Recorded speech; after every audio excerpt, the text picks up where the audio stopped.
Kalau pemerintah tidak mau tegas dan kelompok-kelompok itu, kita akan berhadapan dengan kelompok mereka. Siap. Kita akan berhadapan dengan kelompok mereka. Siap. Kita akan cari mereka. Siap. Saya nggak mau di sini, Pak. Izinkan aja lah.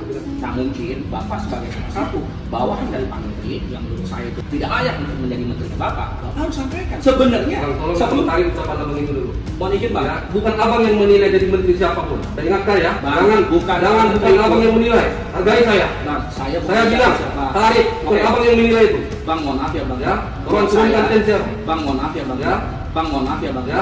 Bang, mohon maaf ya Bang. Ya. Kalau ada yang mengganggu kiai kita seperti kemarin yang terjadi. Kalau ada yang mengganggu kiai kita, kalau ada yang senggol kiai kita, mereka jual, kita borong habis. Jangan pernah coba-coba mengganggu kiai. Jangan pernah coba-coba mengganggu kiai.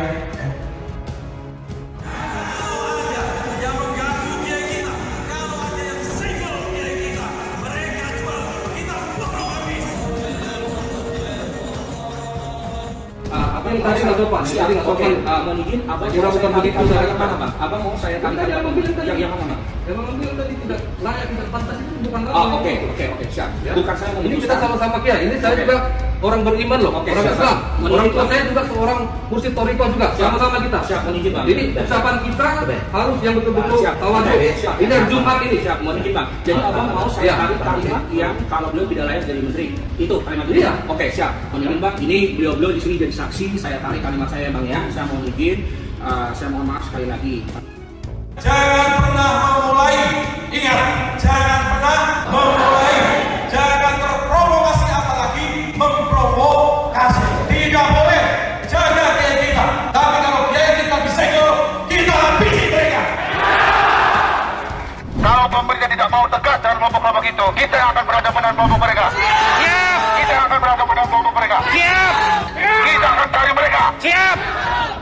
Jadi saya di sini berkata dengan santun, tidak pernah melontarkan kalimat hewan seperti menterinya Bapak itu. Jadi itu Jangan gitu, itulah yang nggak suka saya. Nah, Itu lebih benci lagi, Bang. Kalau Abang kan nggak suka, Kalau ini nanti panjang lagi kita nih kalau ini ceritanya. tidak masalah. Saya kira udah cukup ya. Abang udah sampaikan tadi. Nah, Ya. maksud saya itu Bang. Nah, Tidak, itulah yang Bang. Nah, jadi itulah yang Abang Udah harus Bang, jelaskan. udah. Itulah yang Sekarang harus jelaskan. dengar. Udah. Kalau pemerintah tidak mau tegas dan kelompok-kelompok itu, kita akan berhadapan dengan kelompok mereka. Siap. Kita akan berhadapan dengan kelompok mereka. Siap. Kita akan cari mereka. Siap. Saya panas-panasan ke sini, justru judulnya pecat Menteri Agama. Udah. Itu Tadi kan sudah disampaikan tadi. Udah jangan ulangi lagi. Udah. Iya, oke. Nah, judulnya itu Bang. Ada segelintir orang-orang yang mempelintir pernyataan ketua umum kita. Hanya satu kata. Mereka jual, kita mau. Bang, mohon maaf ya Bang. Ya. Bang, mohon maaf ya Bang. Ya. Bang, mohon maaf ya Bang ya. Belum lama ini beredar sebuah video perwakilan Front Betawi Rempuk atau FPR yang dikertak oleh pejabat Kementerian Agama atau Kemenak. Hal ini terjadi saat perwakilan FPR diterima oleh pejabat Kemenak saat mereka melakukan aksi unjuk rasa di kantor Kemenak Jakarta Pusat Jumat 25 Februari 2022 lalu. Salah satu perwakilan FPR dengan lantang menyebutkan Menteri Agama Yakut Holil Kaumas tidak layak menjadi menteri. Nah, mungkin Bapak sebagai salah satu bawahan menteri yang menurut saya itu tidak layak untuk menjadi menteri. Bapak tolong sampaikan sebenarnya ujar laki-laki berbaju merah tersebut. Bang, mohon maaf ya Bang. Ya. Bang, mohon maaf ya Bang. Ya. Bang, mohon maaf ya Bang ya. Video berdurasi 1 menit 44 detik itu kini beredar di media sosial. Dalam rekaman yang dilihat dari Vin pada Minggu 27 Februari 2022 terlihat 6 orang perwakilan FPR yang diterima di gedung Kemenak. Dari Kemenak hanya diwakili satu pejabat saja. Belum diketahui siapa nama pejabat Kemenak tersebut. Mereka duduk di sofa di salah satu ruangan kantor Kemenak. Iya, tapi kamu bilang tadi tidak layak, tidak pantas. Itu bukan kamu yang menilai. Ini kita sama-sama kiai. Saya orang beriman loh, orang Islam. Orang tua saya juga seorang Muslim Toriko. Sama-sama kita. Jadi ucapan kita harus betul-betul tawadu. Ini hari Jumat, papar pejabat tersebut. Apa yang tadi nggak sopan? Tadi nggak sopan. Mohon izin, Abang Kira bukan begitu dari yang mana Bang? Abang mau saya tarik Tadi abang bilang tadi. yang mana Bang? Yang abang bilang tadi tidak layak, tidak pantas itu bukan abang. Oh, oke, siap. Ya. Bukan saya Ini kita memutuskan. sama-sama kiai. Ini saya Oke. juga orang beriman loh, Oke, orang siap, Islam. Bang. Orang tua saya juga seorang mursyid Toriko juga. Sama-sama kita. Siap, mohon izin Bang. Jadi ucapan kita harus yang betul-betul Siap, tawadhu. siap. Ini hari Jumat ini. Siap, mohon izin Bang. Jadi Abang mau saya Iya. tarik kalimat yang kalau beliau tidak layak jadi menteri. Itu kalimat itu. Iya. Oke, siap. Mohon izin Bang. Ini beliau-beliau di sini jadi saksi. Saya tarik kalimat saya Bang ya. Saya mohon izin. Saya mohon maaf sekali lagi. Bang, mohon maaf ya Bang ya. Seperti yang diketahui sebelumnya, masa FPR yang menggelar unjuk rasa di depan kantor Kementerian Agama Jakarta menyebutkan sikap Menteri Agama Yakut Holil Qomas memalukan kabinet pemerintahan Presiden Jokowi. Masa merujuk pada pernyataan Menak Yakut ketika berbicara suara azan dari masjid dan gonggongan anjing yang kini menuai polemik.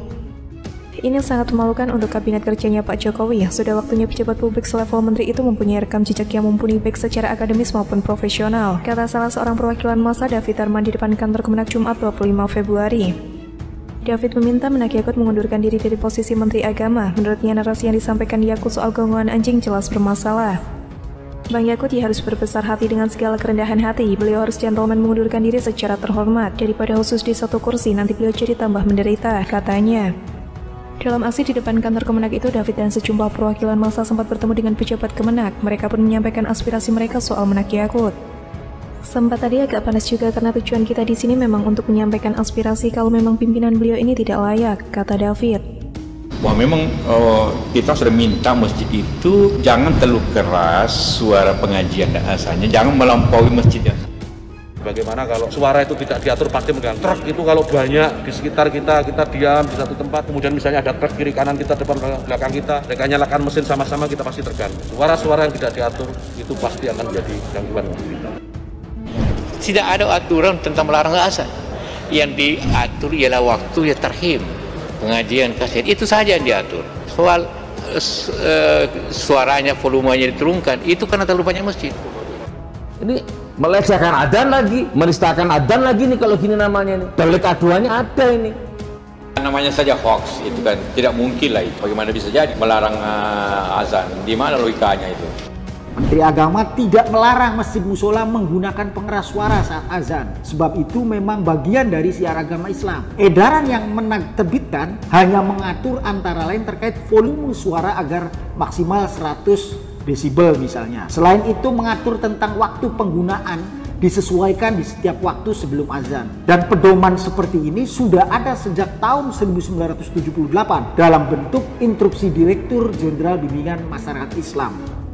Yang ngeritik ini bukan saya tok loh ya. Coba lihat itu banyak yang ngeritik itu. Ya repot kami hidup begini ini. Kalau semuanya bersahut-sahutan, itu kan bukannya kita syahdu. Malah kadang-kadang kita tidak memahami bagaimana suara pengajian yang baik itu. Jadi itu yang dilakukan semula. Penerapannya saya kira disesuaikan dengan situasi kondisi kita dan sesuaikan dengan kebutuhan kita. Ketika azan memang diperlukan untuk memanggil supaya masyarakat tahu, kaum muslimin juga tahu, jadi diperlukan. 75% masjid di Indonesia jelek suaranya, didengar tidak mengerti. Sedangkan waktu kita di masjid itu 80% mendengar, 20% ibadah. Ya repot kami hidup begini ini. Dan memang salah ini. Ada hal yang paling bersamaan, ialah kalau orang bicara ada khotibnya bisa mendengar cuma tidak mengerti. Akibat sistem yang semuanya keliru, didengar malah membisingkan tenaga.